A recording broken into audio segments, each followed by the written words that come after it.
પોરબંદર જિલ્લામાં જે રીતે સવારથી જે ધીમી ધારે વરસાદ છે તે વરસી રહ્યો છે, ત્યારે આપ જે દ્રશ્યો જોઈ રહ્યા છો તે પોરબંદરના જે મુખ્ય વિસ્તાર ગણાય છે, મુખ્ય બજાર ગણાય છે, સુદામા ચોક વિસ્તારના દ્રશ્યો છે, જેની આપ જોઈ શકો છો એક સાઈડ જે દુકાનો જે આવેલી છે ત્યાં જે સાઈડમાં પાણી ભરાવાના જે પ્રશ્ન છે તે જોવા મળી રહ્યા છે.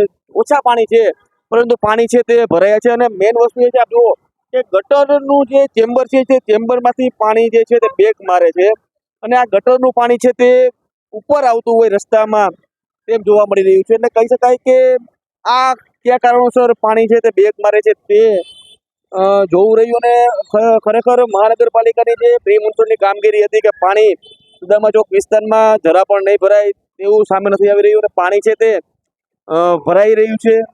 મહત્વની વાત એ છે કે આપ જુઓ જે જિલ્લાના જે રાણાવાવ પોરબંદર તાલુકા જે ગામો છે ત્યાં વરસાદ છે તે વરસાદ જોવા મળ્યો છે, પરંતુ કુતિયાણા તાલુકાનો જે વિસ્તાર છે ત્યાં વરસાદ જે છે તે નહીવત હોવાનું હાલ આજના જે તારીખમાં જે વરસાદ પડ્યો છે તેમાં જોવા મળી રહ્યું છે. એટલે કે પોરબંદર જિલ્લાના લોકો જે રીતે સારા વરસાદની રાહ જોઈ રહ્યા છે, ત્યારે આજની તારીખમાં વરસાદી માહોલ છે, ક્યારેક વધુ તો ક્યારેક ઓછો વરસાદ છે તે આવી રહ્યો છે. ધીમી ધારે વરસાદ છે, ગાજવીજ પણ ક્યારેક ક્યારેક જોવા મળી રહ્યા છે. એટલે કે પોરબંદર જિલ્લામાં વાવણી બાદ ખેડૂતો પણ જે રીતે સારા વરસાદની રાહ જોઈ રહ્યા છે, ત્યારે વરસાદી માહોલ છવાતા સૌ કોઈ લોકોમાં ખુશી જોવા મળી રહી છે.